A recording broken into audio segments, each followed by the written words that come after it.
The last train home. On a cold evening in November, the small town of Riverstone was unusually quiet. The sun had already disappeared, leaving the streets covered in a soft blue shade. Most shops were closed, and only a few people walked quickly, trying to escape the chilly wind. Among them was Emma Parker, a 27-year-old woman with tired eyes and a heavy heart. She worked in a small bookstore during the day and took evening classes at the community college. Her days were always full, but tonight felt heavier than usual. Emma rushed toward the train station, holding her bag tightly. The clock showed 8:42 p.m. She knew she had only a few minutes left before the last train home.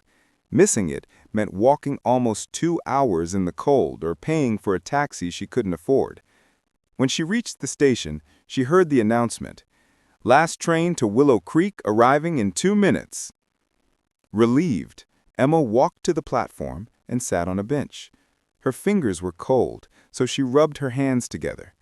A few other passengers stood nearby, an old man reading a newspaper, a young couple whispering softly, and a tall boy listening to music. Everything seemed normal, until the wind suddenly grew stronger and all the lights flickered. Emma looked up. "That's strange," she whispered. The train arrived with a loud screech. The doors opened, and the small group of passengers stepped inside. Emma found an empty seat by the window. She watched as the small town slowly disappeared in the distance. Usually, the train ride took 40 minutes, and she used that time to relax, think, or read. Tonight, however, she felt uneasy, as if something unusual was about to happen. After 10 minutes, the train suddenly slowed down. Not near a station, not near anything, just in the middle of a dark forest. The passengers looked around confused. Emma closed her book and listened. A moment later, the train conductor walked in. He was a middle-aged man with a neat uniform and calm eyes. "Ladies and gentlemen," he said, "we're stopping for a few minutes. There's something on the tracks. Please remain calm." People relaxed a little, but Emma still felt strange. She stared out the window. The moonlight made the trees look like tall shadows. Then she noticed something else. A soft light coming from deeper in the forest, moving slowly, almost like it was floating. "What is that?"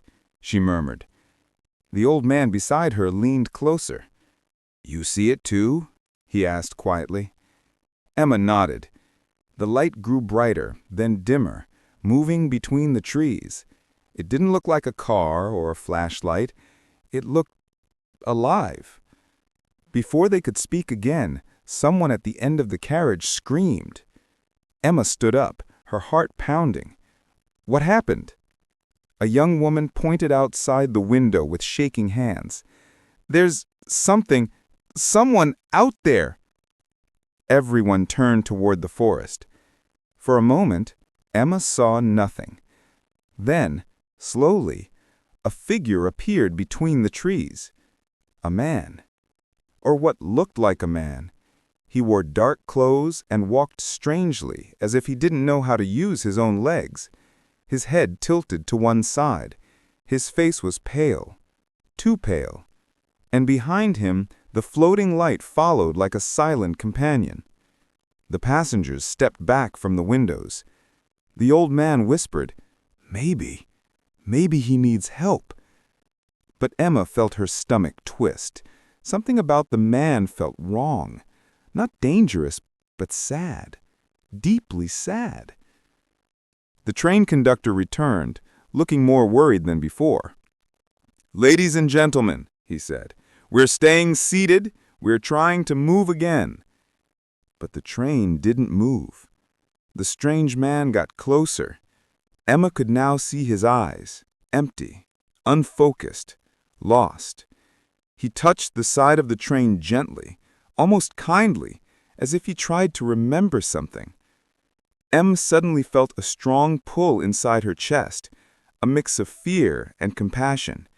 She whispered, "He's not here to hurt anyone." The conductor looked at her. "How do you know?" I don't. I just feel it." The man outside raised his hand and pressed it against the train window, right where Emma was standing. His fingers were shaking. The floating lights circled around him slowly. Then Emma saw it. A broken old lantern. The light wasn't floating by itself. It was simply swinging from the handle of the lantern he was holding. Still, the man didn't look like someone who had simply lost his way. His expression held something deeper. Pain, longing, memories trapped behind his empty eyes. The conductor spoke again. "We have contacted the authorities. They will check the tracks and remove any obstacles." But the passengers were restless now. Some wanted to move to another carriage. Some whispered in fear. Some cried quietly. Emma didn't move. She felt like the man was looking for someone. For something. Then it happened. The man opened his mouth as if trying to speak. No words came out. Only a soft breath. He pointed toward Emma, then toward the forest behind him. The old man beside her whispered, "I think he wants you to follow him." Emma shook her head. "That's impossible." But the man kept pointing, more desperately now. His whole body trembled. Suddenly, the train lights went off. Total darkness. A few people screamed. The floating lantern outside glowed even brighter, lighting up the man's pale face. Emma felt something warm on her hand. When she looked down, she gasped. It was a small piece of paper.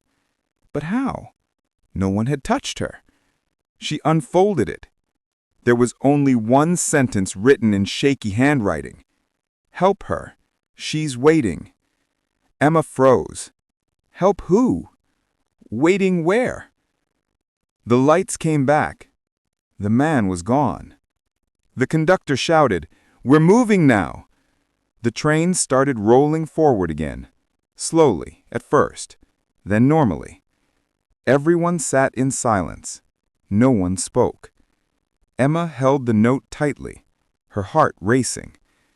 When she reached her station, she stepped out quietly. But instead of walking home, she turned toward the path leading into the woods near Willow Creek. She didn't know why. She didn't know who was waiting. But something told her this wasn't the end. This was only the beginning. Like and follow the channel to hear more mysterious and inspiring stories just like this one.